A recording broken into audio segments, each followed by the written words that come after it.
Hello friends, I am advocate Gaurav Shukla और आप देख रहे हैं मेरा चैनल कानून और आप।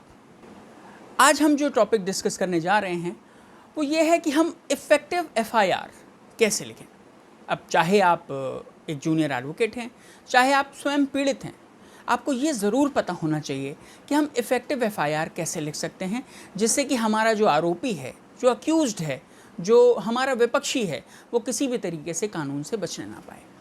तो देर नहीं करते हैं, लेट्स स्टार्ट।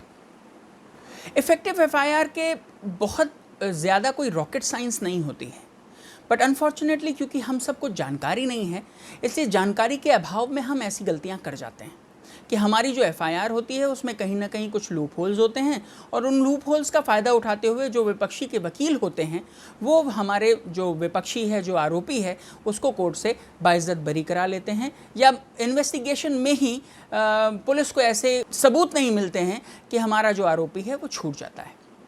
तो क्या ध्यान रखना है, बस उन्हीं बातों पर मैं डिस्कशन करने जा रहा हूँ। आपको क्या करना है, सिर्फ 5 पॉइंट्स आपको ध्यान रखने हैं। कब, कहाँ, किसने, कैसे और क्यों, एक एक करके डिस्कशन करता हूँ। बहुत ईजिली एक्सप्लेन कर दूंगा आप लोगों को, जिससे कि आप लोग आगे से भविष्य में इस वीडियो के देखने के बाद कभी भी ये गलती नहीं करेंगे कि एफआईआर आपकी गलत हो जाए जिससे कि आरोपी फ़ायदा उठा सके। तो सबसे पहला पॉइंट आता है कब। जब हम एफआईआर लिखते हैं तो date and time is very important. हमें ये एफआईआर में लिखना पड़ता है कि जो घटना हम एक्सप्लेन करने जा रहे हैं या जो घटना हमारे साथ हुई है, चाहे वो मारपीट की घटना हो, चाहे फ्रॉड की घटना हो, चाहे हमने कोई घटना देखी हो, किसी भी तरह का अगर कोई जुर्म हुआ है तो वो कब हुआ है, मतलब उसका डेट क्या है और टाइम क्या है। एग्जैक्ट डेट, एग्जैक्ट टाइम लिखना बहुत ज़्यादा ज़रूरी है। कब के बाद आता है कहाँ। हमारा प्लेस ऑफ इंसिडेंट, मतलब हम कॉलेज जा रहे थे तब हुआ, हम घर पे थे तब हुआ, या हम ऑफिस में बैठे हुए थे तब हुआ। ये प्लेस ऑफ इंसिडेंट इसलिए भी इम्पॉर्टेंट है क्योंकि जब पुलिस इन्वेस्टिगेट करती है तो पुलिस को ये पता होना चाहिए कि जगह कौन सी थी जहाँ जुर्म हुआ, क्योंकि पुलिस अपने इन्वेस्टिगेशन में नक्शा नज़री एक डॉक्यूमेंट होता है जो अपनी केस डायरी में तैयार करती है। वो नक्शा नज़री इतना इम्पॉर्टेंट होता है कि काफ़ी कुछ पॉइंट्स ट्रायल पे डिपेंड करते हैं। उसके बाद जब हमने कब डिस्कस कर लिया, हमने कहाँ डिस्कस कर लिया, तो हम ये डिस्कस करेंगे किसने, मतलब जो हमारा आरोपी है, जो अभियुक्त है, वो कौन है, उसकी आइडेंटिटी हमें ओपन करनी है। अगर हमें उसका नाम पता है, बहुत अच्छी बात है, उसका नाम, उसका फादर का नाम अगर पता है, उसकी वल्दियत हमें खोलनी वैसे तो ज़रूरी होती है, बट अगर कोई अनजान आदमी है जिसका सिर्फ नाम आपको पता है, आपको फादर्स नेम नहीं पता है, तो कोई दिक्कत की बात नहीं है। आप नाम अज्ञात लिख सकते हैं या नाम नामालूम लिख सकते हैं। उसके बाद अगर उसका एड्रेस आपको पता है, जैसे कोई जानने वाला व्यक्ति है जिसने आपसे कोई अपराध कारित किया है, जुर्म कारित किया है, तो आप उसका एड्रेस दे दें। अगर आपको एड्रेस नहीं पता है तो उसका नाम लिख सकते हैं आप। कई बार ऐसा होता है कि आपको उसका नाम भी नहीं पता होता है, तब आप ऐसी सूरत में अज्ञात व्यक्ति लिख देते हैं। किसने के बाद कैसे, मतलब जो अपराध आप पर कारित किया गया है, जो जुर्म कारित किया गया है, वो कैसे हुआ है, किस तरीके से किया है। आपसे मारपीट करी है, आपको अगर मारा पीटा है तो आपके चोटें आई हैं, ये आप मेंशन कर दीजिए। अगर आप से गाली गलौज की है तो क्या गाली दिया, क्या सेंटेंसेस बोले, किस किस तरीके से भद्दी गालियाँ दी, वो आप उसमें ज़रूर मेंशन कर दीजिए। शर्माइए मत, अगर आप मेंशन कर देते हैं इसे कोई गलत नहीं ठहराएगा, बल्कि आपका केस स्ट्रॉन्ग होगा। या मान लीजिए हमारे साथ कोई फ्रॉड हुआ है तो किस तरीके से फ्रॉड किया है। लेट्स से उन्होंने कोई फर्जी दस्तावेज आपसे नौकरी लगाने का वादा किया था, आपसे पैसे ले लिए, फिर नौकरी लगाने के नाम पर आपको एक फ़र्ज़ी अपॉइंटमेंट लेटर पकड़ा दिया, तो आप ये भी मेंशन करें कि किस तरीके से आपसे अपराध कारित किया गया है, कैसे हुआ है। उसके बाद जो हमारा लास्ट पॉइंट आता है उसमें आप क्यों डिस्कस करते हैं, और एडिशनल होता है किसने, मतलब क्यों किया। अब आपको धोखा देने के लिए किया, आपसे पुरानी रंजिश थी इसलिए किया, या किसी के बहकावे में किया, ये आपको मेंशन करना है। और अगर वहाँ पर जब आपसे अपराध कारित किया जा रहा था तो कोई विटनेस अगर अवेलेबल था तो ये भी आपको मेंशन करना है कि किसने किसने वो जो जुर्म है वो आपके साथ होता हुआ देखा। विटनेस अगर है तो बहुत इंपॉर्टेंट है, उसे एफआईआर में ज़रूर मेंशन कर दें।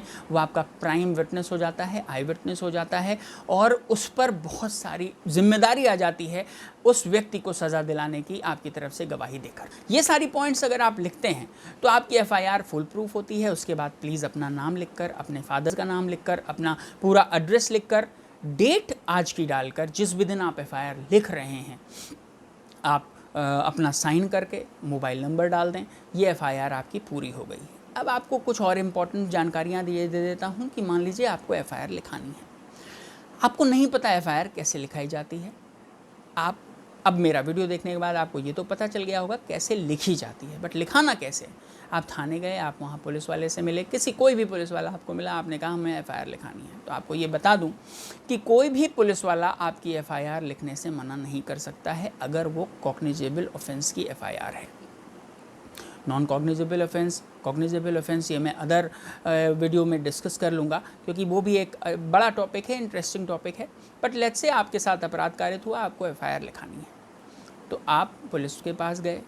अब पुलिस आपको मना नहीं कर सकती है, पुलिस आपसे ये भी नहीं कह सकती है कि जाओ कागज़ पर लिख कर लाओ। पुलिस से आप बोलें कि नहीं मेरी ओरल एफआईआर लिख लें, आप, मैं ओरली बोल रहा हूँ, मौखिक बोल रहा हूँ, आप उसे लिख लें, मैं पढ़कर देख लूँगा सही है कि नहीं।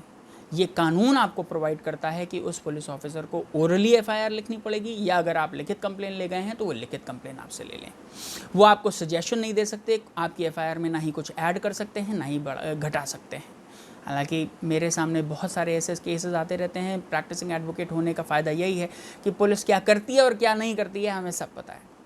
इस पर अभी नहीं मैं डिस्कशन करना चाहता हूं कि पुलिस क्या करती है क्या नहीं, मैं सिर्फ आपको ये बताना चाहता हूं कि कानून आपको क्या रेमेडी प्रोवाइड करता है।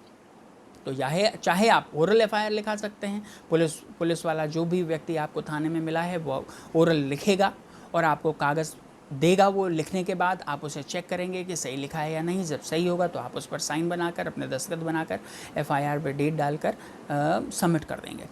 जैसे ही आप एफआईआर को सबमिट करेंगे तो वहाँ पर एक डेली रजिस्टर होता है थाने में, उस डेली रजिस्टर में आपकी एफआईआर दर्ज की जाएगी। यहीं पर ख़त्म नहीं हो जाता है काम आपका, आपको वहाँ पर रुके रहना है और जिस भी पुलिस वाले को आपने एफआईआर दी है उससे ये कहना है कि प्लीज़ मुझे एफआईआर की कॉपी दे दें।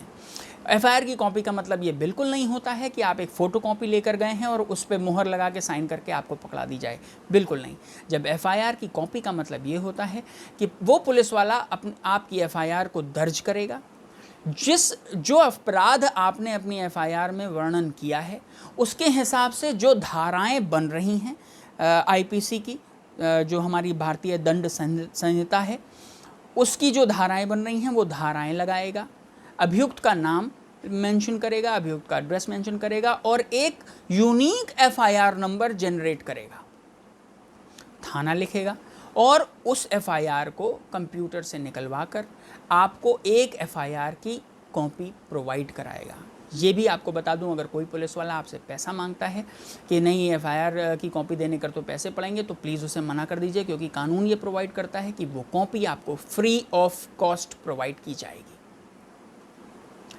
इन सारी बातों को ध्यान रखिए, एक इफेक्टिव एफआईआर लिखिए जिससे कि आपका जो मुजरिम है उसे कानून से सज़ा मिल सके। अगर आपको कोई कन्फ्यूजन है तो प्लीज़ मुझसे कमेंट बॉक्स में पूछें। अगर अब आपको वीडियो अच्छा लगा तो प्लीज़ लाइक करें, अपने फ्रेंड्स के साथ शेयर करें जिससे कि वो भी बेनिफिटेड हों, और प्लीज़ अगर आप नए हैं मेरे चैनल पर तो सब्सक्राइब करें और वो बेल नोटिफिकेशन आइकन ज़रूर प्रेस कर दें जिससे कि आने वाले सारे वीडियोज़ की जानकारी आपको सबसे पहले मिल सके। Now I will take your leave. Yours legally advocate Gaurav Shukla.